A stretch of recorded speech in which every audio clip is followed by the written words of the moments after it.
Il y a un moment où vous réalisez que votre corps ne vous appartient plus. Cela arrive en silence. Peut-être que c'est quand vous n'arrivez plus à ouvrir un bocal. Peut-être que c'est quand monter les escaliers vous donne l'impression de gravir une montagne. Ou peut-être que c'est quand vous regardez dans le miroir et que vous ne reconnaissez pas la personne qui vous fixe. Pour Margaret, ce moment est arrivé un mardi matin. Elle avait 84 ans et elle ne pouvait pas sortir du lit, non pas parce qu'elle n'en avait pas envie, mais parce que son corps refusait. Le jardin qu'elle avait aimé pendant 60 ans se trouvait dehors, sous sa fenêtre, en train de mourir, tout comme elle avait l'impression de mourir elle-même. Les médecins disaient que c'était simplement l'âge. Ils lui donnaient des pilules pour son foie, des pilules pour son énergie, des pilules pour l'aider à dormir, parce que les autres pilules l'empêchaient de dormir, mais rien ne fonctionnait. Elle s'éteignait et elle le savait. Sa fille venait moins souvent, non pas parce qu'elle ne s'en souciait pas, mais parce que c'était trop douloureux à regarder. Margaret était devenue ce qu'elle redoutait le plus, un fardeau. Mais ce n'est pas là que son histoire s'arrête, car 3 ans plus tard, à 87 ans, Margaret fait quelque chose que la plupart des jeunes de 20 ans ne peuvent pas faire. Elle se réveille à 5 heures du matin sans réveil. Elle travaille dans son jardin pendant 6 heures d'affilée. Elle n'a pas pris un seul comprimé depuis 2 ans, et lorsque son médecin l'a vue le mois dernier, il lui a demandé des conseils. Si vous regardez ceci en ce moment, peut-être que vous ressentez ce que Margaret a ressenti. Fatiguée, dans le brouillard, comme si votre corps fonctionnait à vide, peu importe combien vous vous reposez. Peut-être que votre foie a du mal à suivre. Peut-être qu'on vous a dit que c'était juste du stress ou simplement l'âge, mais au fond de vous, vous savez que quelque chose ne va pas. Voici ce que j'ai besoin que vous compreniez.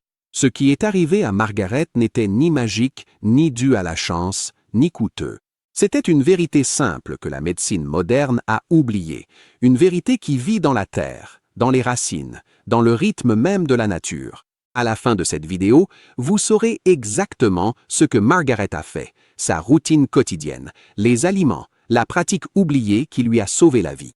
Et si vous êtes prêt à donner à votre corps ce dont il a désespérément besoin, vous pouvez commencer votre propre transformation aujourd'hui, dès maintenant. Mais d'abord, vous devez comprendre où l'histoire de Margaret a réellement commencé, car le chemin de la guérison commence toujours dans l'endroit le plus sombre. Margaret n'aurait jamais dû finir comme ça. Elle avait été jardinière toute sa vie. Des mains fortes, un esprit fort, le genre de femme capable de travailler plus dur que des hommes 2 fois plus jeunes qu'elle. Mais quelque part autour de son 80e anniversaire, tout a changé. Ça a commencé par la fatigue, pas celle qu'on soigne avec une bonne nuit de sommeil, mais celle qui s'installe dans les os, qui fait que chaque mouvement donne l'impression d'être sous l'eau. Elle se réveillait épuisée, se couchait épuisée, et entre les deux, elle restait assise dans son fauteuil près de la fenêtre, regardant son jardin dépérir. Puis la douleur est arrivée, une gêne sourde et constante sur le côté droit, juste sous les côtes, au niveau du foie. Le médecin a dit que c'était une stéatose hépatique, fréquent chez les personnes âgées, a-t-il dit. Rien d'inquiétant, a-t-il dit. Prenez simplement ces comprimés. Alors elle l'a fait. Pendant 2 ans, elle a pris les comprimés, des statines pour son cholestérol, de la metformine pour sa glycémie, des antidouleurs pour la gêne qui ne disparaissait jamais, mais rien n'a fonctionné.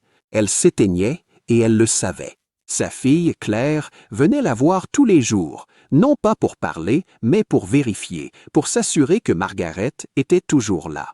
Un soir, Claire posa la question qu'elles évitaient toutes les deux. « Maman, veux-tu venir vivre chez moi ?» Margaret regarda sa fille, et pour la première fois de sa vie, elle eut l'impression d'être déjà morte. Margaret, seule dans sa chambre, fixant une photo d'elle, prise il y a 20 ans, en bonne santé, rayonnante, vivante. Cette photo la hantait parce qu'elle ne se souvenait plus de ce que cela faisait d'être cette personne. Elle l'avait acceptée. C'était la fin, lente, douloureuse, inévitable. L'écran devient noir, le silence s'installe, puis une seule phrase apparaît. Mais alors, quelque chose a changé.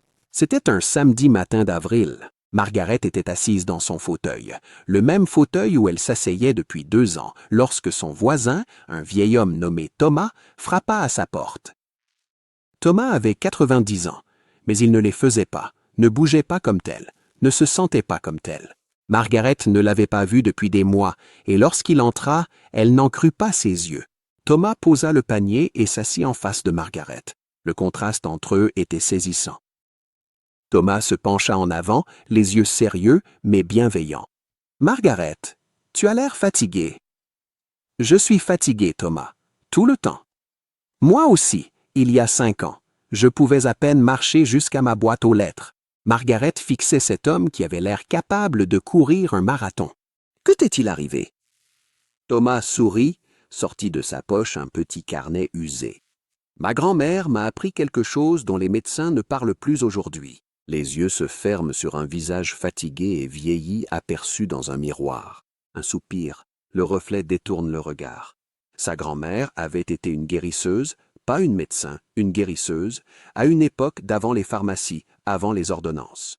Elle lui avait appris que le foie, le filtre du corps, l'organe qui nettoie ton sang, stocke ton énergie et te maintient en vie, pouvait se régénérer, mais seulement si tu arrêtais de l'empoisonner et commençais à le nourrir. Le contraste entre Thomas et Margaret est saisissant. Ton foie se noie, Margaret.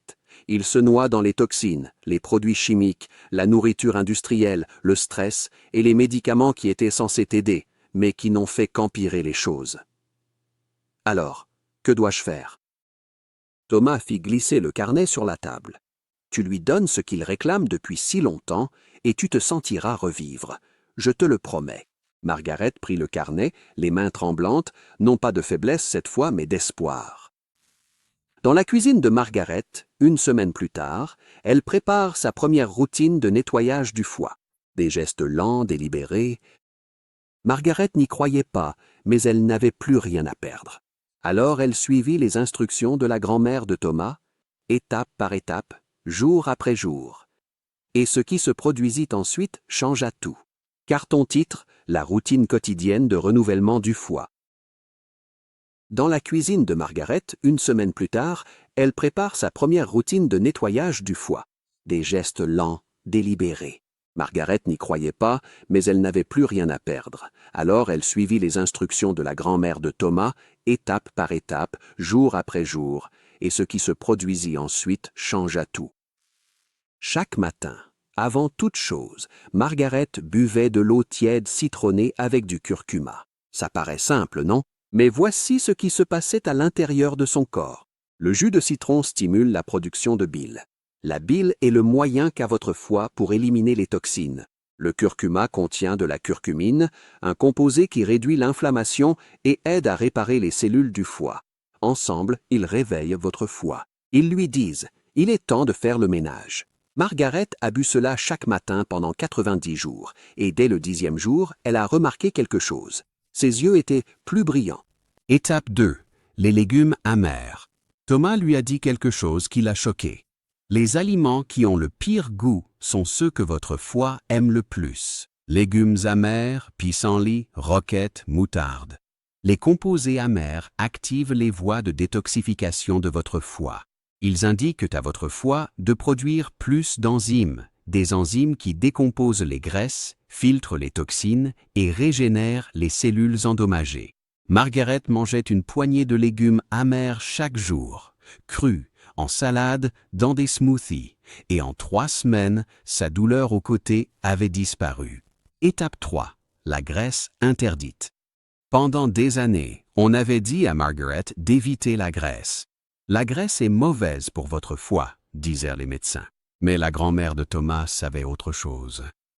Votre foie a besoin de graisse, de bonne graisse, d'huile d'olive, d'avocat, de noix, car la graisse aide votre foie à traiter les toxines liposolubles.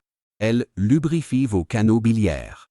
Elle répare les membranes cellulaires. Margaret a ajouté 2 cuillères à soupe d'huile d'olive à son alimentation chaque jour, et dès la 5e semaine, son énergie est revenue. Étape 4. La racine qui régénère. C'était l'arme secrète, le chardon-marie, une mauvaise herbe que la plupart des gens essaient d'éliminer, mais à l'intérieur de ses graines se trouve un composé appelé silimarine. La silimarine est l'un des seuls composés naturels prouvés pour régénérer les cellules du foie. Elle protège votre foie des toxines. Elle inverse les dommages. Elle donne une seconde chance à votre foie. Margaret prenait de l'extrait de chardon-marie chaque soir avant de se coucher, et au bout de 60 jours, elle était de retour dans son jardin. Étape 5. Le repos oublié. Mais voici ce que la plupart des gens ignorent. Votre foie effectue sa guérison la plus profonde entre 1 heure et 3 heures du matin. Si vous ne dormez pas, votre foie ne peut pas se réparer. Margaret a commencé à se coucher à 21 heures. Pas de télévision, pas de téléphone, juste du repos. Et son corps a enfin eu le temps dont il avait besoin pour guérir.